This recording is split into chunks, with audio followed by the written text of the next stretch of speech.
Howdy do, KitRollUp crew. I'm back again, playing some of that Var Banner Saga. Still sick, but that's okay.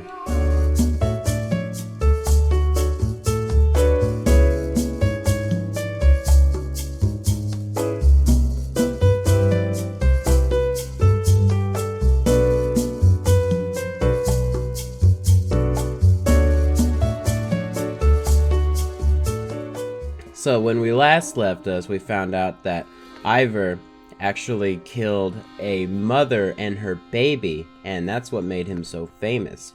So now we're still deciding what to do with the baby. So let's ask that age-old question: what do we do with the baby? A lump forms in your throat, looking at the small obsidian creature squirming before you. Oh my god, it's still alive? I want to take it with. Let's raise this one as our own.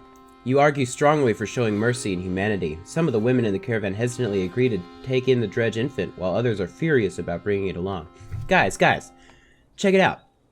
We raise it as one of us, and then it'll help protect us from the other dredge when it gets older. It'll be our own personal bodyguard. Not long afterward, one of the women comes to you. Its swaddling was being held by this, she says, giving you a hairpin that looks distinctively undredge-like. An inscription on the silver almost slips your notice. Persevere. From the goddess herself, if you ask me, the woman tells you. Wow. Alright, so we stole a gift from the gods from a baby. And we're using it for ourselves. Yes! Sounds very people-like. I got 2 more days of supplies left, and we are just doing great, guys. Come on.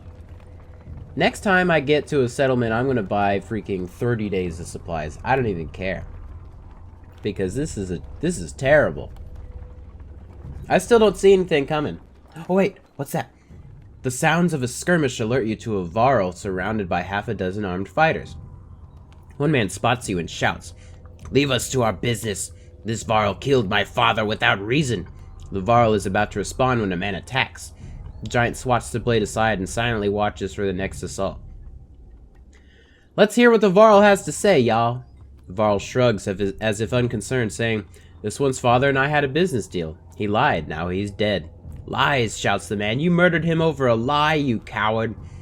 The men wildly attack the varl, who deflects them well enough, but you're uncertain how long he can keep it up. I'll leave them to their own thing. That's not that big a deal.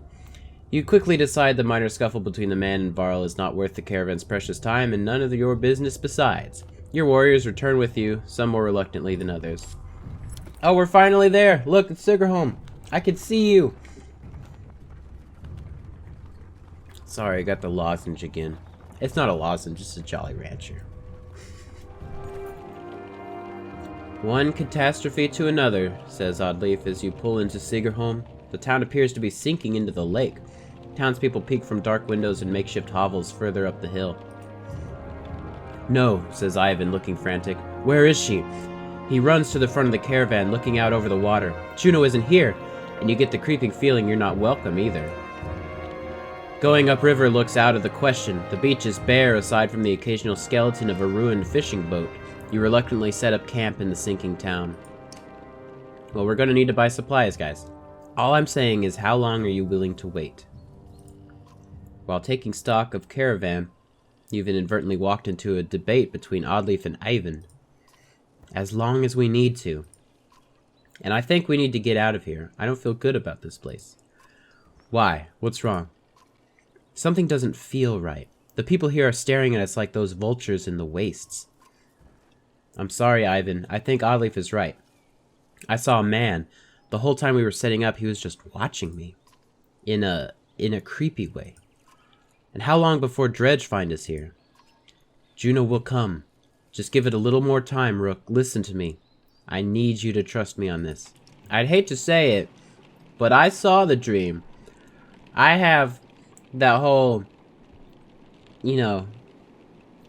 knowledge of things that other people see. So, I know that we should definitely stick around and wait for Oddleif. All the supplies. Only 8 days. That sucks. Alright, let's go ahead and talk to... Oddleif. Or not Oddleif. Bleh. Let's talk to Ivan. You're really worried about her, aren't you? What? Oh, Juno? Worry doesn't begin to describe it. If she doesn't find us here, or something has happened to her... Are you sure what you saw was real? It could have been a dream, or... I don't know, you were pretty exhausted. I don't know. To be honest, I'm not sure anymore. Everything is a blur. Don't tell the others I've said that. I have to hope it wasn't just a dream. Let's see. What do I want to know from Ivan? How do you weave? Well, you put the threads in between the other threads, and you pull it in such a way... No. The hardest part is usually seeing the threads. Everything is part of the tapestry. It's made of threads woven together. If you can see the threads, you can manipulate them. I don't know how to explain it, really. It's like trying to play a harp with invisible strings. Look at my staff, for example. Some menders carve intricate patterns in the wood to help them remember the shape of... Or, like I said, it's hard to explain. Bellower, I saw Grofheim. As it burned. Ivan gets a faraway look in his eyes. The sunder blew through it like a tempest. The Varl fell in the thousands. Most of the sunder left the city and headed south. Who knows where they are now? They might be destroying every town they come to, or heading towards Aberrang. Bellower stayed in Grofheim, just for the sport of it, I think. As we fled to Einertoft, I thought we must want to wipe the Varl off the map completely. But then he came after us. Maybe he knew Ivor was the one who killed Reyes.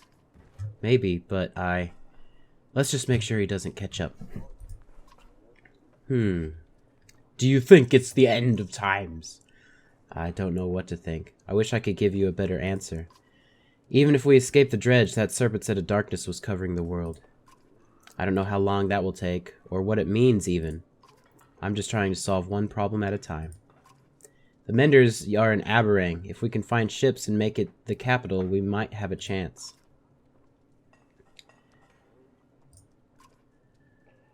I won't take any rude time. No, it's okay, Rook.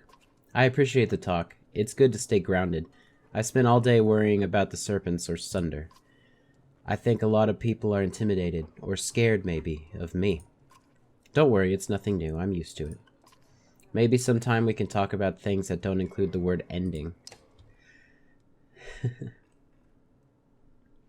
That was an interesting little chat. Let's talk with this lady now. Hi, lady!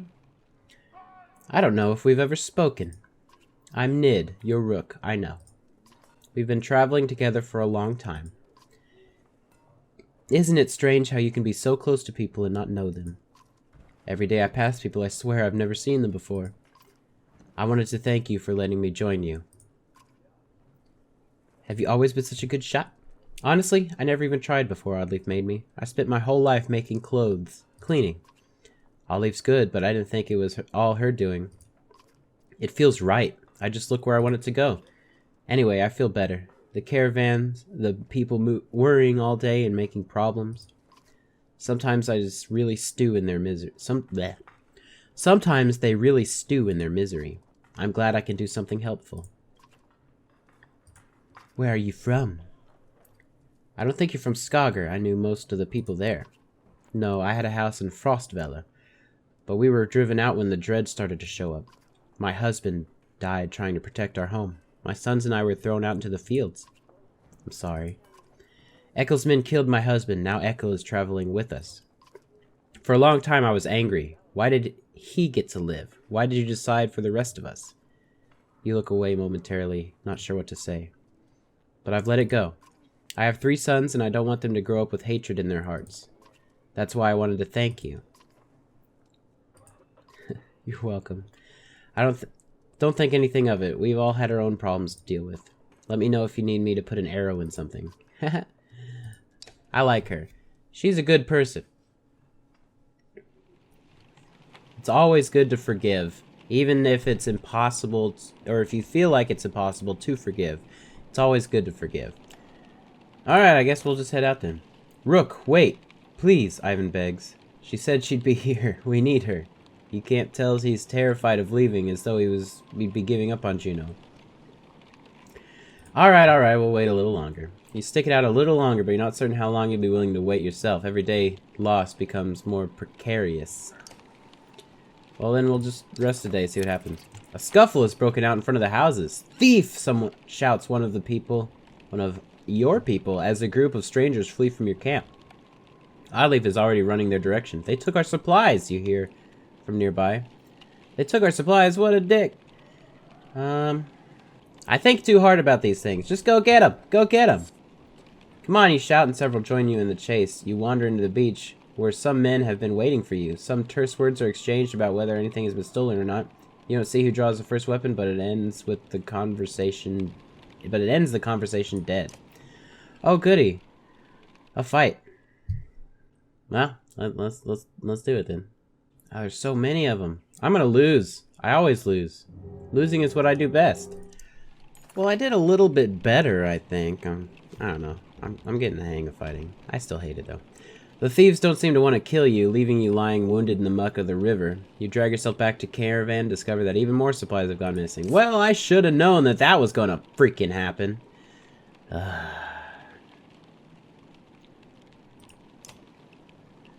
I got enough for now to buy some more supplies.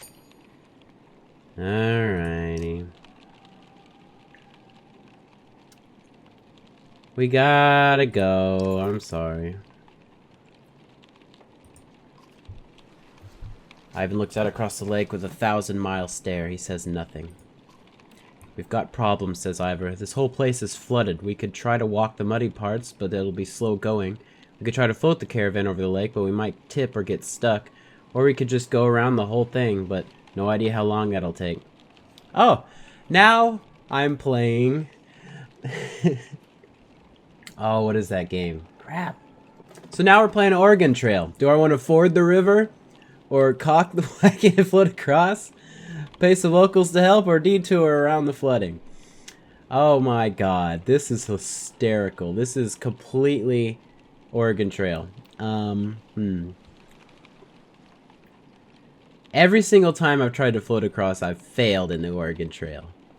I want to give it a try in this game, though. We'll see what happens. Spend some time rigging the wagons to float on the water, sealing them with tree sap and whatever else is on hand. The rest of the caravan finds anything they can float on. Small boats or makeshift rafts. Some swim. With a deep breath, you set off from the bank. Please?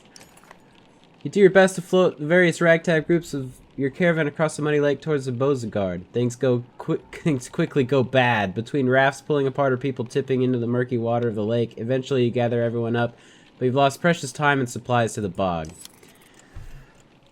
Ugh, every time. Look at that. I only have 1 day of supplies left. I'm so bad at this. Oh, so stupid.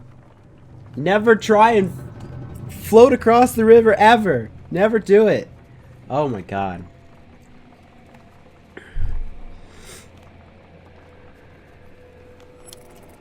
I'm going to just straight up lose this game. An old man sits astride an overgrown portion of the trail. You lost, you ask? He adjusts his leather strap on his head and says, No, are you? He jumps up and shuffles towards the caravan, his tattered clothes revealing no weapons. Well, I've seen better, the old man says, peering into the supply wagon, but I'll join you. He stands next to a fighter, throws his beard over his shoulder, and puffs up his chest. The fighter grins, and the stranger exhales, asking, What are we waiting for? Lead the way. He's just one guy, and he seems innocent enough. Let's keep going. Keep pace, old man puffs through his mustache. No fleeter than old Unar. And husbands, mind your wives. I've cursed with the golden tongue, not silver. The caravan enjoys a good laugh as they start moving once again. What a joy. This guy's going to improve morale if he doesn't die in the next 20 minutes. I'm so bad at this game. Like, the combat sections of the game, I can't even do it. I can't keep supplies long enough to keep my people alive. All the choices I make are wrong. What is happening with me? Oh, so bad. As you once about to head off to sleep tonight, Oneif pulls you aside. I have a couple concerns I wanted to speak to you about, he says, in private. You find a quiet place to talk. Ooh. What's on your mind? How well do you know the people traveling with us? How many strangers are in the caravan now? We have picked up quite a few. I've been watching folks since I joined you. Your companions from Saga, they're loyal. I mean, it seems pretty clear that they'd die to protect you. I suppose I'd do the same. But what about the Varl? You don't even know half those warriors. You're telling me they have no problem following a man's orders now?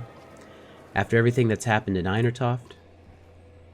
They did join us voluntarily. And they might voluntarily put a sword in your gut, too. What happened the first time the Varl don't want to do what you tell them? Let's be honest, they could take this caravan by force at any time if they wanted to. What do you suggest? I suggest growing some balls instead of hoping it all works out, Rook. They're not the biggest problem, though. There's a mender with us, a mender who pulls lightning out of the sky and tells us what to do and where to go. Myself, I think we lucked out with his mentor didn't show up in Surgaholm. Ivan's just the apprentice. What in the depths of is his master capable of? Think about it, Rook. What do you really know about Ivan? I heard they were found practically dead in the middle of nowhere when the Dredge started showing up. Then an enormous serpent shows up at Einertoft after tearing the world in half, takes one look at Ivan and bolts. Suddenly they need our help instead of the Mender Council? How does this make any damn sense? Those are some very valid points. Points you should have made on your own. I'm grateful for what you've done to get us this far, Rook. But it's always been about trust. I think it's time to part ways, so to speak. Nothing personal. Suddenly, you gasp for air. When you look down, Oneif is holding a knife buried in your ribs. Holy crap! This guy just straight up shanked me! Your vision blurs and blood fills your sight. You gasp again. There's a bird whistle and the camp becomes a blur of motion. Oneif's fighters from Frostveil leap into action, cutting people down. What a jerk! As Oddleif turns to fire on the men, Oneif runs her through and pulls the blade from her back without even breaking his stride. She drops like a sack of flour. In one clean motion, his blade then takes Egil in the throat before the boy can grab his shield.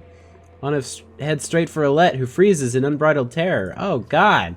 You rise your feet through the pain! Egil and Oddleif are dead. Somehow you find the strength to cleave the nearest traitor in two, but you can't find the breath to shout. You think your lungs might be punctured. Oh my god. Oneif clutches Alette's wrist amidst the commotion, tosses her bow aside, and pulls her into the deep woods. Her eyes meet yours across the campsite. No, her lips say, though you can't hear the words. A dozen men appear between you as Ivar steps into view, as fearsome as you've ever seen him. Holy crap! This is no good. Oh my god, everybody's injured. This is gonna suck. Ah, jeez. We're in trouble here.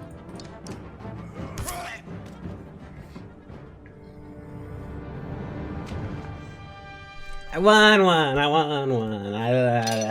That's put me at what, like 8-2?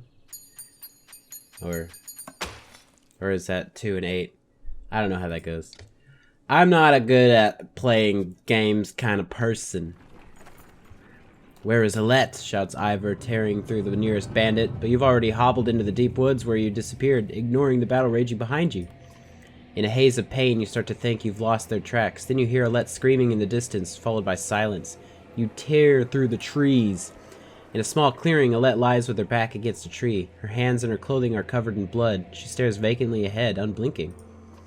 Beside her is the body of Oneif, an arrow buried in his right eye as if placed there by hand.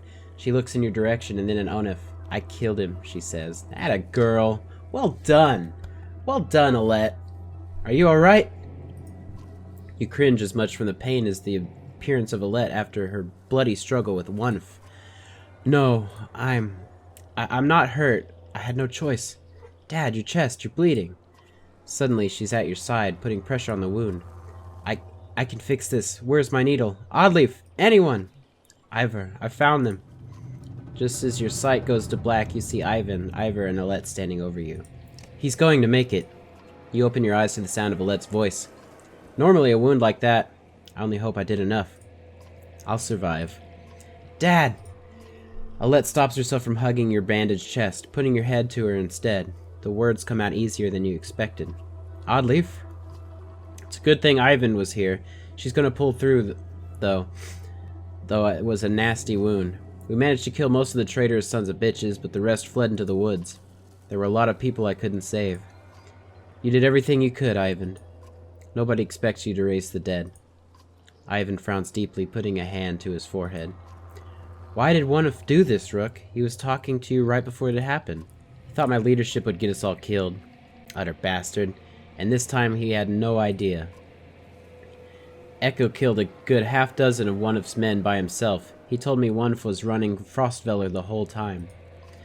He left Frostveller behind when he saw a better opportunity. Guess that relationship is over.